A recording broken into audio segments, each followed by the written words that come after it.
Oh! On a un troisième sujet qui concerne quand même deux matchs qui sont, enfin deux séries qui sont actuellement en 3-2. Mm, Puisque, comme on l'a mis dans le bandeau, Memphis se reprend, les oui. Warriors enchaînent. Mm, Messieurs, vous voulez commencer par quel match? Allez, Warriors, puisque c'était, à mon sens, le plus linéaire, Mhm. mm. j'ai envie de dire, où vraiment les Warriors sont redevenus les Warriors, où Draymond Green est redevenu Draymond Green 2015. Donc, Putain, quel patron, bon, lui. il a même cross, c'est une dinguerie. Donc, ouais, je pense que le match des Warriors, pour moi, était quand même assez linéaire.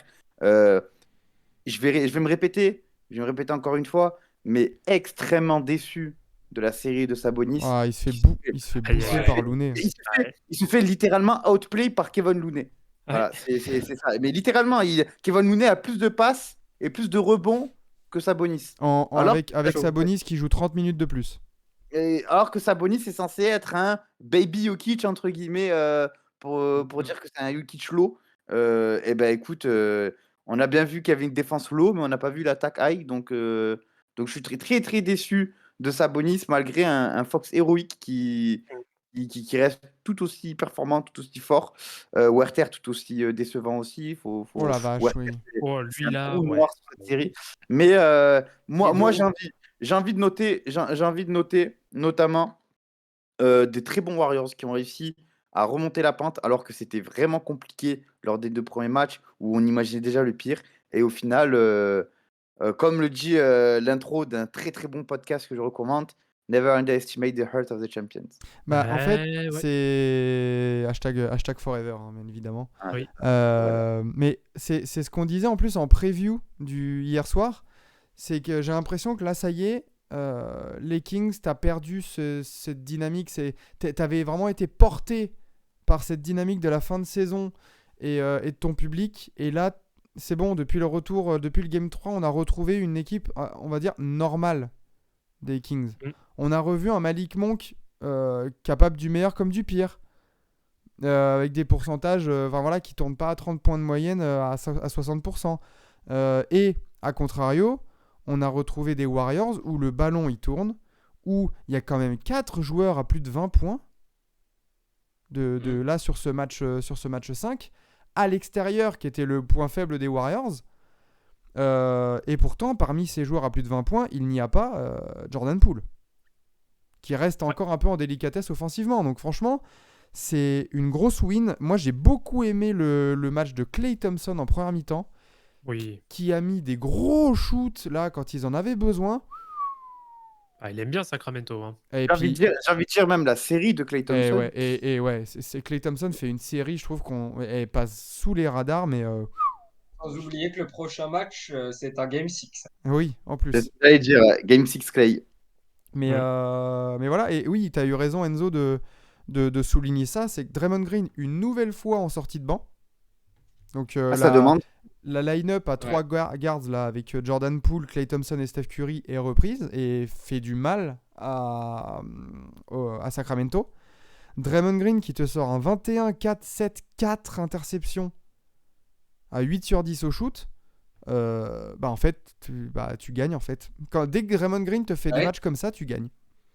Je me le disais, pour le coup, pour avoir dit que souvent je trouvais ces derniers temps, même s'il avait gardé son intelligence, je trouvais Draymond Green physiquement bien plus atteint que les années d'avant. Là, physiquement, j'ai été impressionné par Draymond Green. C'est là-dessus surtout que j'ai eu l'impression de retrouver un Draymond Green de l'époque vraiment de la grosse dynastie, etc.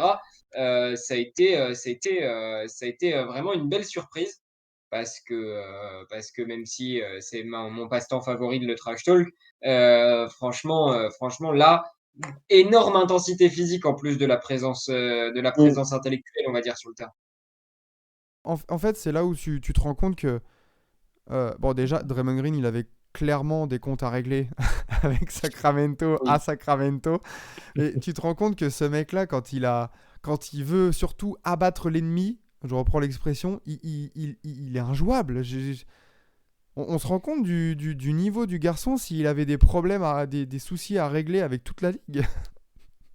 Ouais. C'est incroyable. Vlad là-dessus, sur la réaction des Warriors qui gagnent quand même 3 matchs de suite. Bah, T'en penses quoi? Tu les voyais aussi, enfin, remonter la pente aussi vite ou pas? bah, je vais reprendre un peu le. Alors, c'était le live qu'on avait eu pour débriefer. C'était pour débriefer la trade deadline où on avait eu un gros point de désaccord, notamment avec Enzo.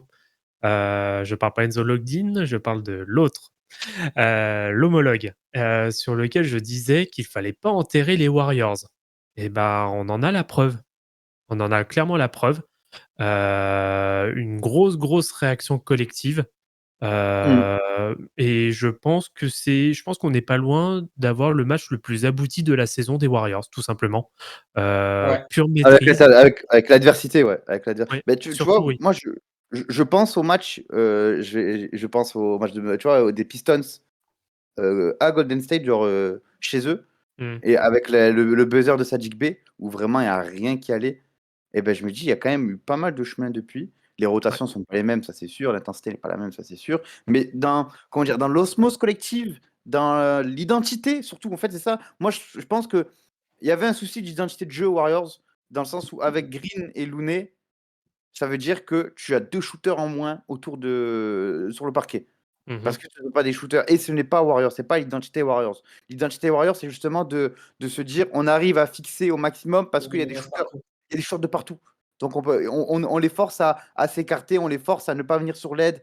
Et je trouve qu'avec ces deux-là, ça ne marchait pas tellement. Surtout quand, ben, finalement, comme le dit mon homologue, l'impact physique de Green n'est plus le même.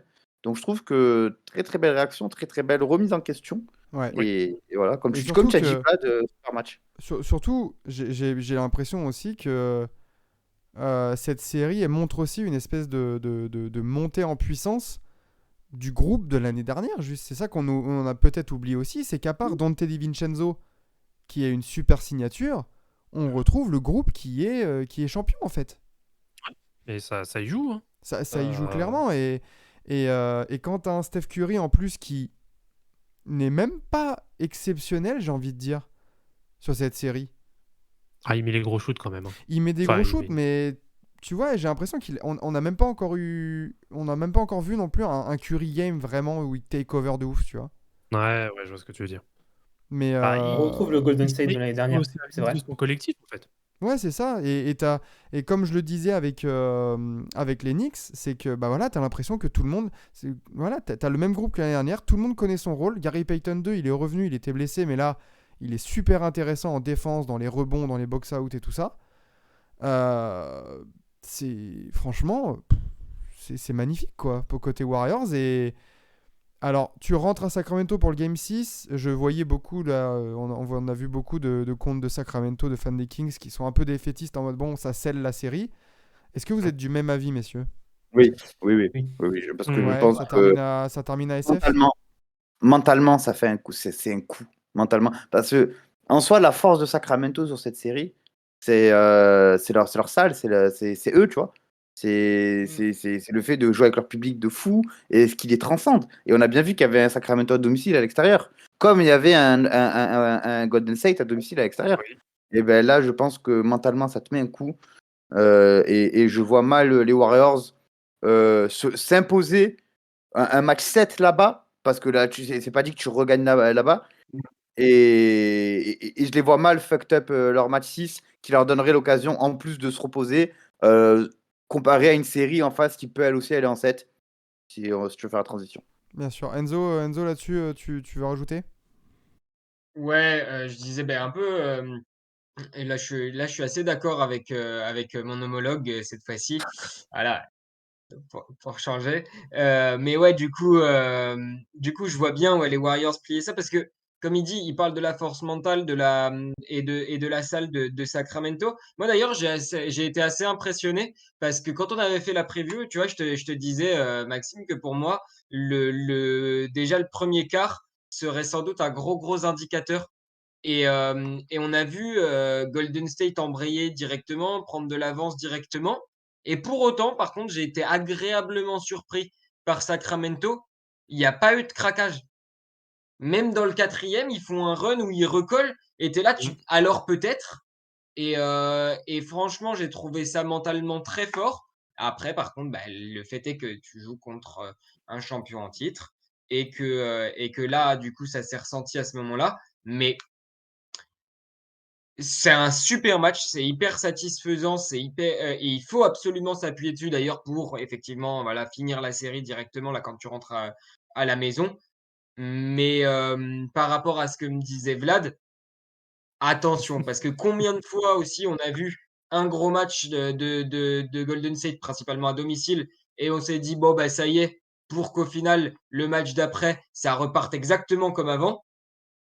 Mmh, mmh, Les mmh. Ah, mais c'est playoffs, les clair. Faut playoffs, pas mec, s'emballer. les Là, playoffs. si tu as joué les Kings, qui ont aucune expérience en playoff, au tour d'après, tu vas sans doute aller jouer les Lakers, avec, monsieur Oula, LeBron James et Anthony Davis, et si tu lâches des matchs, ça va pas être la même histoire. Oui, pas fait oui, alors encore. après, Hmm, ce sera franchement, pas un autre sûr, hein. contexte. C'est Sac- pas fait. Pour moi, Attention, Sacramento. c'est pas fait. Mais voilà, il y a même Wiggins. Franchement, le retour de Wiggins dans ce groupe après des semaines et des semaines d'absence, franchement, on savait qu'il s'entraînait chez lui et tout ça, machin. Mais bordel, j'imagine le niveau d'éthique, de travail chez ce mec-là, parce que t'as l'impression qu'il est jamais Mm. parti. C'est c'est- Ouais. c'est fou. C'est fou. Et du coup, on en parlait. Il y a une série qui peut aussi qui peut aller en 7 et qui est aussi à 3-2 pour le moment. C'est Memphis qui a assuré sa survie, hein, au contraire de Cleveland. Et pareil, j'ai envie de poser une question. Pareil, est-ce qu'on est sur une victoire de Memphis ou une contre-performance des Lakers? Non, victoire de Memphis quand même, parce qu'il faut savoir dire les choses. Memphis déjà a su élever son jeu face à son public, a su mettre de l'intensité. Et même, tu vois, Jenkins a su s'adapter aussi. On a vu plus de minutes de Luke Kennard. On a vu une balle qui tournait mieux. On a vu, pour le coup, là où on pouvait penser que Ja Morant était un peu seul à porter les responsabilités offensives parce qu'il était sur le terrain, ben là, ça a été beaucoup plus éparpillé. Même défensivement, ça a été beaucoup mieux. Si LeBron, il a 1 sur 7 au tir, c'est pas pour rien non plus. Si LeBron tire mal sur cette série, c'est pas pour rien non plus. Donc franchement, moi, je préfère donner le crédit à Memphis, qui montre quand même beaucoup de cœur, qui ont beaucoup d'envie, et qui s'offre la possibilité d'arracher un match 7 à la maison. Donc Mmh. franchement, bravo à eux. Et ce Oui, run, Pardon? et ce run, Oui, surtout, voilà, c'est ça. dans le C'est un run dans le C'est dans le l'énergie. quatrième quart là. C'est l'énergie, c'est Dans le troisième l'envie, quart, pardon. c'est. Desmond Bain, ce qu'il est fort sur les deux derniers games. Ouais, savoir qu'il Vraiment, a été, sur il était les. à chier au début, mais là, ça va. Ouais, il a haussé son niveau de jeu. Game 4, franchement, si Morin déconne pas sur la fin, sur la contre-attaque où il doit la mettre à Tillman, c'est ça? Ou Oui. franchement, euh, ils le prennent le match Memphis, je pense. Et c'est grâce à Bain, parce que le mec, il rentre tout à mi-distance, à 3 points, lay-up. Non, franchement, bien joué de la part de Bain. On aurait, enfin, je dis on aurait aimé. Mais le deuxième lieutenant, il est toujours en train de dormir. Il préfère trash talk. Euh, mais ouais, franchement, pour moi, victoire de Memphis. Victoire de Ok, Memphis. ok. Bon, de toute façon, c'était juste pour tu sais, la petite question qui fâche, quoi, comme pour la faute de Butler. Moi, tu sais, j'aime bien mettre le feu, tu sais. Moi, j'adore de toute façon. Mais mais, c'est mais vrai que ouais, crédit quand Tillman, même il à est fort, Desmond hein. Bain et à ses Grizzlies, parce que là, je regardais le box score. C'est vrai que tu as deux joueurs en double-double, dont Mmh. dont deux joueurs en 30-10-5 de minimum. C'est quand même pas rien. Et tu vois, quand on parlait dans le deuxième sujet, quand je parlais justement du côté streaky et du manque de fiabilité derrière l'arc, tu vois, un mec comme Desmond Bain à quand Milwaukee, il les rentre, ça change. qui les rentre, où tu peux te dire, je vais lui donner, il va pouvoir me les mettre. Qu'est-ce que je serais plus tranquille, quoi, si j'étais fan des Bucks, tu vois. Mais Mais et- l'impact que ça a, ah bah oui, notamment quand Desmond Bain performe, on l'avait vu en début de saison parce qu'il fait un début de saison, le cochon. Sans Morant, ouais, sans C'est Morant n'est pas là, ouais. quand il y avait pas Ja, ouais. Et il fait un début de saison, c'est une dinguerie. Et tu sentais l'impact que ça avait. Tu sentais vraiment, en fait, dans le jeu, comment ça écarte pour absolument tout le monde. Surtout quand tu as un Ja Morant qui est un Ja Morant qui est un fou du drive. Bah en fait, quand Desmond Bain il est à 1 sur 8 au tir, bah, tu peux reculer d'un mètre et du coup aider un peu ton copain quand il y a Ja Morant qui est en train de driver. Quand Desmond Bane il est en feu comme ça, bah, tu es obligé de le coller. Déjà, c'est plus facile. Du coup, derrière, Jaren Jackson, ben, s'il y a tu vois, des kick-out avec des fois un décalage qui se crée, bah, du coup, tu vas avoir un resserrage plus fort sur Desmond Bane. Donc, du coup, ça va trouver des lignes de passe plus faciles aussi sur d'autres gars comme Jaren Jackson Jr., comme d'autres gars, etc. Parce qu'on sait qu'il est capable d'en mettre quelques-uns à distance aussi. Et ouais, vraiment, c'est impressionnant comment ça impacte absolument toute l'attaque de Memphis, qui était jusqu'ici, avant ce Game 5, la pire équipe au true shooting percentage de ces playoffs. Non, mais c'est clair. Et je voudrais rebondir sur Sport Media De Mat Brooks. qui dit justement, on en parlait déjà la dernière fois, c'est que AD n'arrive pas à jouer des deux côtés du terrain. Soit il est bon en attaque mais mauvais en défense, soit l'inverse. C'est vrai que là, hier soir, il nous sort un 30-20 assez solide en attaque. Par contre, du coup, c'est vrai qu'en défense, il a moins eu cette influence qu'on a pu voir dans les games précédentes. Et Ah, je l'ai trouvé bon quand même. est-ce que c'est inquiétant? Intense, Memphis. Comment on se projette là sur ce Game 6 de retour à Los Angeles? Pour moi, l'intensité de Memphis, il est pour pas mal, hein. Oui. Ça fait sortir AD d'un peu de sa zone de confort, hein. Et aussi beaucoup de crédit à. Maintenant, j'appelle Xavier Tillman, hein. Ouais, Au début de la série, je l'appelais Laurie Tillman, mais maintenant, ça y est, c'est Xavier Laurie Tillman Tillman. senior. Ah ben, parle bien de Laurie Tillman. Parle bien de Laurie Tillman qui est la plus belle femme de France après Virginie Fira. Donc parle bien de Laurie Ouais, Tillman. et Fira, elle est Parce belge. qu'il manque Adams et Brandon Parle bien Clark, de hein. Fira, toi. Parle bien de Il Fira. manque Adams et Clark Je à sais pas. l'intérieur. Franchement, il aurait pu passer une plus mauvaise série, AD, Bah, avec Brandon Clark et je Adams. répondais justement à Yaz qui nous disait justement que Memphis tient son Adams. Moi, je trouve que c'est surtout l'absence de Brandon Clark qui était préjudiciable à Memphis, et Xavier Tillman Ouais, arrive bien sûr. totalement à imposer un défi physique en seconde unit et à apporter quelques petits points et quelques petites bonnes actions un peu en attaque comme ça. Et, a des mains. et voilà, comme Bajiru nous le dit, quand Memphis cavale, c'est trop dur pour les Lakers. De toute façon, de ouf. c'est ce qu'on disait. Quand tu as un meneur comme Ja Morant qui est un fou du drive et qui passe de 0 à 100 en 1 seconde 2, et qu'après tu as des shooters, et heureusement, comme ça avait été dit par justement Bajiru, que au pourcentage à 3 points, tu as Dylan Brooks pour descendre un peu le curseur. Mais tout va mieux pour Memphis parce que toi, soit tu vas chercher des fautes sur les drives, soit tu vas mettre tes drives, soit tu vas pouvoir kick out. Donc c'est vrai que ce tempo un peu élevé, ça déstabilise totalement la défense des Lakers, qui est dans un confort absolu quand ils doivent jouer en demi-terrain. De toute façon, les Et Lakers, quand ils la doivent clé. surtout protéger plus la peinture. Bah oui. Parce que Et AD peut protéger la peinture quand c'est Desmond Bane qui chauffe, en fait. Quand c'est Jaren Jackson Jr., le joueur offensif principal, parce que ça a été un peu le cas, là, quasiment, vu que Ja Morant était en demi-teinte, en fait, bah, du coup, forcément, AD fait un gros taf défensif. Parce que du coup, tu es obligé de couvrir le joueur qui va. En fait, quand c'est Desmond Bane, AD, il y peut rien, hein. C'est pas lui qui va aller gérer Desmond Bane, hein. Non, c'est clair. la clé, de toute façon, c'est la capacité des Lakers à, à empêcher un basket en transition. C'est de forcer un match en demi-terrain. Si le match commence à partir en transition, c'est fini. Mmh. Bah, Ouais, c'est ouais, ça, surtout c'est que la clé de toute façon pour les Warriors et les Warriors, pour les Lakers. Et quand, enfin, ça s'est vérifié lors de leur victoire, c'est quand ils arrivent à imposer leur rythme, à imposer leur oui. jeu et qu'ils arrivent à poser le truc, jouer tranquillement, LeBron à la balle, ça décale, AD à l'intérieur, etc., etc. Mais là, bah, on a vu des Lakers un peu plus en difficulté. Alors, est-ce qu'ils ont été en chaussons pour finir à la maison? Ou alors, est-ce que là, il y a un Non. shift pour vous là, de Non. dynamique et Memphis Non, non, non, non. Quand tu as un AG et LeBron, Jerry Brown, tu te casses pas la tête à te rajouter un match juste pour finir à la maison. Donc ça j'y crois pas du tout. Et moi, ce qui m'inquiète beaucoup pour les Lakers, c'est que ben, ils sont, ça va être peut-être blasphématoire ce que je dis, mais ils sont dépendants de Reeves et Hachimura. C'est-à-dire que concrètement, ce sont eux qui font gagner les Lakers grâce à leur spacing, parce que à part eux deux, c'est catastrophique. Les Lakers au shit, au shit, au Oh, shoot. LeBron, hein. Oula. Aïe, aïe, aïe, aïe, aïe.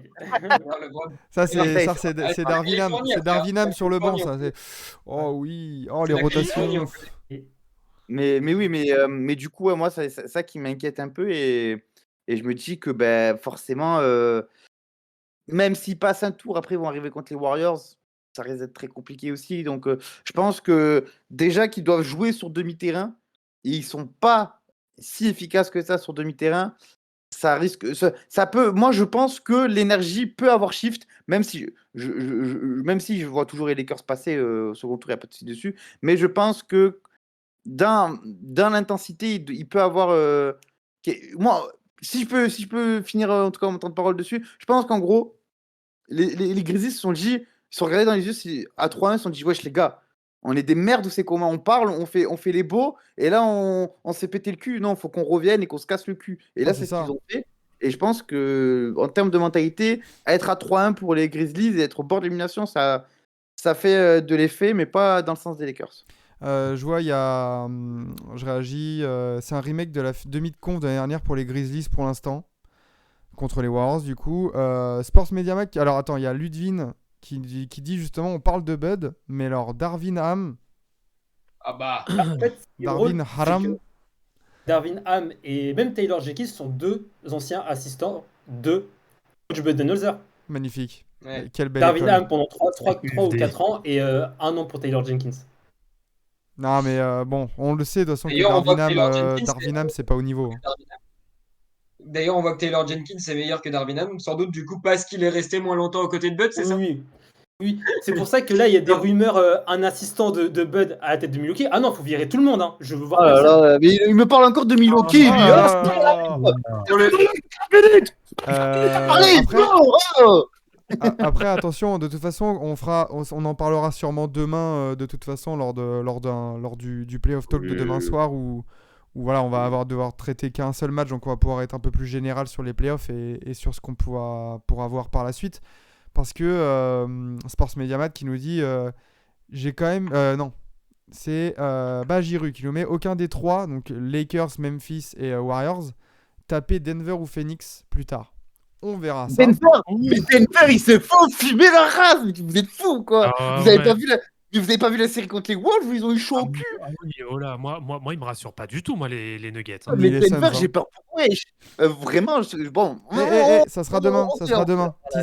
Teaser pour demain. Ouais, c'est bon. Voilà. C'est bon. Est-ce que- Mais 16h, hein, oui. pas 6h. 16h. Oui, vas-y, Vlad, vas-y, Vlad. Parce que moi, je trouve qu'il y a quelque chose que vous n'avez pas suffisamment mis en avant. Et pour une fois, putain, c'est moi qui vais être critique pour le coup. Moi, je trouve que celui qui a sabordé les Lakers en grande partie, notamment en première mi-temps, c'est LeBron James. Oui, oui, monsieur. Enfin, quelqu'un qui dit putain, ça fait plaisir, merci. Et c'est le- Merci. C'est LeBron James. Il a dit LeBron. Il a Eh oui. complètement, Bah oui. non, il a Vlad a complètement dit joué LeBron. à l'envers. Il a complètement joué à l'envers. Il a Mais forcé tous ses tirs en première Et mi-temps. il l'a déclaré d'ailleurs. Ah oui, il n'y a absolument aucun tir qui est en rythme. Il n'y a absolument rien de naturel dans son jeu. Il a forcé comme pas possible. il Et est c'est à absolument pas dans sa série pour l'instant. Il est pas rentré dans ses playoffs. Ah, alors, Moi, c'est pour ça que j'aurais peur pour les gars. je suis dubitatif. Alors, je dirais pas qu'il n'est pas complètement dans sa série parce qu'il fait quand même de bons efforts défensifs, notamment. Et on l'a vu par contre hier, il a aussi défendu. Mais par contre, en attaque, ouais, ça a du mal. Alors après, attention, le gars, il sort aussi d'un match à 40 et quelques minutes, à 38 piges. C'est pas non plus, Bien c'est sûr. pas anodin, comme diraient certains. Mais pour le coup, non, là, en fait, là où il est le plus fort, c'est quand le jeu vient à lui.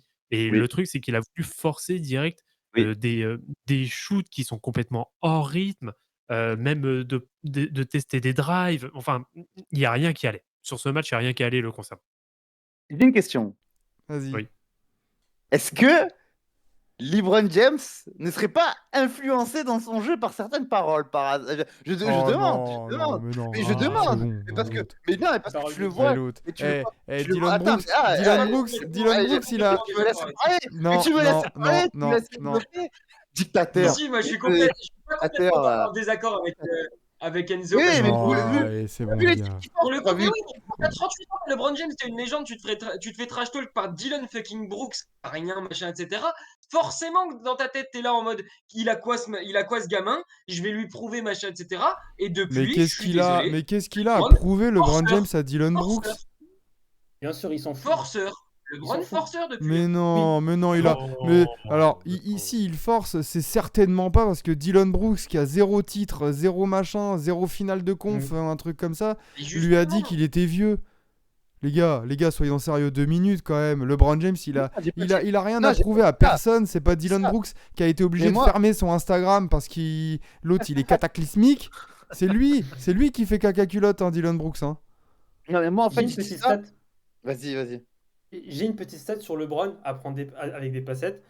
Vous savez que LeBron, c'est le pire on-court, off-court des playoffs. Ah, ça m'étonne pas. Oui, ouais. Le pire, hein, Et- alors qu'il est dans une team qui mène sa série.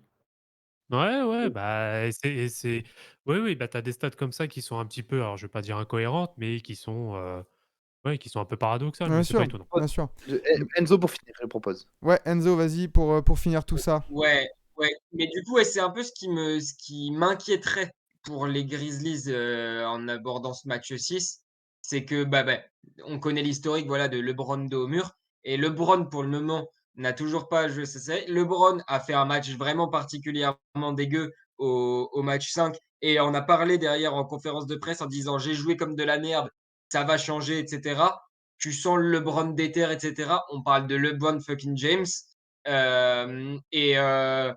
Donc, moi, je serais les Grizzlies, je m'attendrais à prendre la foudre au match 6. Et j'ai Il y a envie un de dire, limite, même, je pense même pas que le LeBron va pas non plus faire, va exploser au Game 6. Je pense juste que quand il parle de bien jouer, je pense surtout de mieux gérer la balle, mieux gérer le tempo, Ouais, ne pas faire ses pertes de balles à la con et peut-être essayer de moins shooter, prendre de shoot casse-croûte. Et je moins pense donné que aussi. c'est dans ce sens-là où il va parler de mieux jouer. Et je pense que, tu vois, LeBron, il a certes Moins fait un laisser le mauvais match. playmaking à Austin Reeves aussi. Oui, voilà, Moins laisser du playmaking à Austin Reeves aussi. À un pourquoi moment, pas. prendre. Par contre, en revanche, peut-être moins shooter, peut-être. Et encore, quoique sur là, pour le coup, sur un match en mode statement game, je suis pas sûr. Mais par contre, en revanche, dire là, le vrai créateur, oh merde, Ah oui, c'est clair. oh, Bah, c'est clair. oh, C'est clair. on l'a vu Oh, pour les privés. Dire, oh, Oh, oh. oh, Alors, les bonnes voilà. analyses CF Doc Rivers J'ai sur vu. un banc, tu sais. Oh, bah alors. Oh, Mais voilà, concernant, je pense on a tout dit hein, sur ces deux matchs Ouais. qui sont, enfin ces deux séries qui sont à 3-2. Gros momentum Warriors, Memphis qui peut peut-être y croire. On verra de toute façon, ça va être dans la nuit de vendredi à samedi, ces matchs-là. il me semble, ouais, je sais pas, on verra. Ouais, Il me peut-être. semble, hein, attends, laissez-moi checker. Oui, exactement. À 2h, Sacramento Golden State. À 4h30, Memphis Lakers. Les matchs ne se chevauchent pas. let's go. De vendredi à samedi, tu as dit? Ouais. Ok. Et sachant que dimanche, il y a les matchs européens, dont Knicks Heat. Hein. Et exactement. Bah, moi, je propose qu'on le commente. Hein. Tu veux le commenter? Ah, bah, le Game 1 de Knicks Heat, là. Ah, attends. Si je le commente avec toi, j'aurai un invité IRL avec moi, sache-le. Incroyable. D'ailleurs, Bah, écoute. pour le Knicks Heat, vous avez vu Butler en conférence de presse, comment il a limite toi insulté le journaliste. Mais t'es éliminé, toi. Pourquoi tu parles? On s'en fiche, toi. Vas-y, va en Et vacances, c'est même là. pas en playoff, Messieurs, toi. vas-y, C'est même pas en messieurs, playoff. Clôturons, Même pas en playoff. clôturons ce sujet Memphis Warriors et tout ça. On doit parler quelques minutes du match de la nuit, quand même.